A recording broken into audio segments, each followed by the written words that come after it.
dengan riwayat ini ya, itu yang menyebabkan kenapa Abu Hurairah sujud radhiyallahu anhu itu ya. Jadi kita perlu titik beratkan sebab sujudnya Abu Hurairah di sini. Yang pertama, beliau sujud pada saat sholat karena sunnahnya sujud pada saat ada ayat sujud. Walaupun ini tidak apa-apa kita nggak sujud, gitu ya. Tetapi sudah kita bahasakan, kita sedang membahas sunnah-sunnah tambahan. Jadi setiap lewat ayat tentang sujud, usahakan sujud walaupun lagi sholat. Kita sujud, kemudian bangun lagi, melanjutkan ayat setelahnya. Kalau dia berada di akhir surah, ya, di akhir surah, misalnya wasjud waqtarib, ya, di dalam surah Al-Alaq, ya, di akhir ayat, maka kita sujud, kemudian kita bangkit, lalu lanjut surah lain, tidak masalah. Walaupun 1-2 ayat, baru kita ruku, kemudian kita i'tidal dan seterusnya. Ya.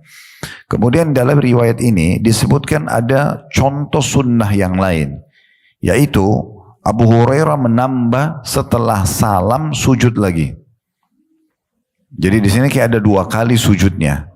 Kalau baca surah Al-Insyiqaq, dibaca pada saat tilawah ayat 21-nya, dan kalau dalam sholat setelah salam Abu Hurairah sujud lagi. Kenapa beliau sujud di sini lagi? Karena perhatikan ayat 21, di sini bukan hanya karena ada perintah kata-kata sujud, tapi perhatikan ya, wa idza quriya alaihimul qur'anu la yasjudun. Apabila Al-Qur'an dibacakan kepada mereka, mereka tidak bersujud. Jadi di sini seperti makna ayatnya sedang disinggung oleh Allah Subhanahu wa taala. Orang-orang kafir itu mereka kalau mendengar ayat Al-Qur'an pun mereka tidak mau tunduk. Makanya Abu Hurairah melakukan sujud lagi selepas salam. Nah, karena ada contoh dari beliau, maka berarti dia masuk dalam sunnah. Dan kalau kita lihat riwayat yang sedang kita bahas, ditanya oleh Abu Rafi, sujud apa yang Anda lakukan ini? Kok setelah salam sujud? Maka Abu Hurairah menjelaskan, ya, aku bersujud setelah baca surah tersebut ketika menjadi makmum di belakang Rasulullah SAW, maka aku akan selalu mengamalkannya sampai meninggal dunia. Nah, ini salah satu alasan yang sebabnya kenapa dikerjakan oleh, ya, Abu Hurairah. Ya. Bisa juga maknanya yang dimaksud dengan riwayat ini adalah sujud dalam sholat. Sujud dalam sholat, ya. Artinya sementara mengimami sholat, Abu Hurairah pas tiba di ayat 21 beliau sujud. Dan kemungkinan besar Abu Rafi tidak faham masalah itu atau belum faham. Kalau ada ayat sujud, disunnahkan sujud. Makanya setelah salam dia tanya, tadi Anda dalam sholat itu sujud apa? Maka Abu Hurairah lalu menjelaskan, saya pernah sholat menjadi makmum di belakang Nabi, dan ini dilakukan sujud, makanya saya sujud, dan saya akan terus menjaga itu sampai saya wafat. Gitu kan? Dan Allahu a'lam makna kedua jauh lebih tepat. Ya, artinya memang bacaan ini dikerjakan atau sujud ini dikerjakan dalam sholatnya Abu Hurairah yang biasa dikenal dengan sujud tilawah.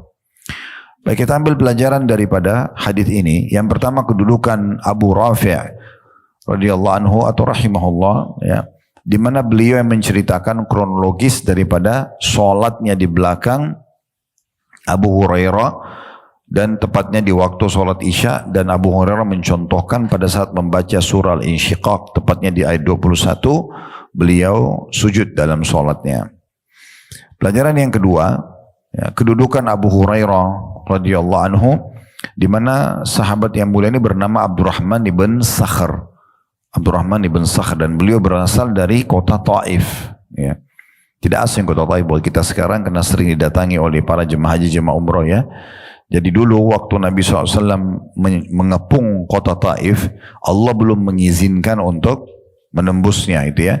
Tetapi mereka tunduk setelah terjadi perang Hunain, dan sempat para wanita mereka dan anak-anak mereka menjadi tawanan kaum muslimin. Akhirnya mereka datang untuk menyatakan masuk Islam dan dibebaskan oleh Nabi SAW itu, ya. Dan ini juga efek daripada doa Nabi. Waktu Nabi SAW berdakwah kurang lebih 10 tahun di Mekah, itu semua totalnya 13 tahun, tapi 10 tahun masa kenabian di Mekah, tidak ada orang yang masuk Islam kecuali 153 orang saja. Karena betul-betul waktu itu diisolasi sekali Islam. Jadi tidak boleh orang bertanya tentang Islam, tidak boleh orang belajar Islam, dan kaum muslimin di Mekah waktu itu tidak aman. Setiap kali ditemukan ada yang pukul, ada yang ambil hartanya, ada yang bunuh, nggak kena hukum.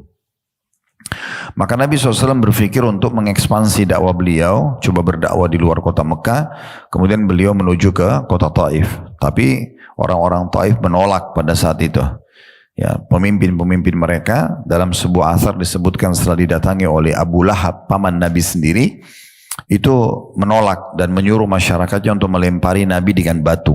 Dengan cara dilempari kaki Nabi yang diangkat itu yang dilempari oleh batu. Dan kita bisa bayangkan kalau satu kota yang melempari batu, betapa sakitnya gitu ya. Kakinya beliau SAW berdarah-darah, beliau keringatan, dakwahnya ditolak.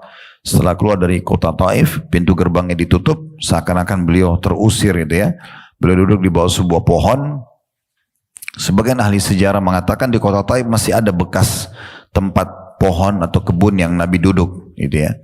Intinya Nabi SAW duduk di situ, kemudian beliau berkata, "Ya Allah, kemanakah engkau akan arahkan masa depanku, kepada musuh yang akan membinasakanku, atau masa depan yang belum jelas? Aku tidak tahu ini diterima atau tidak dakwah ini.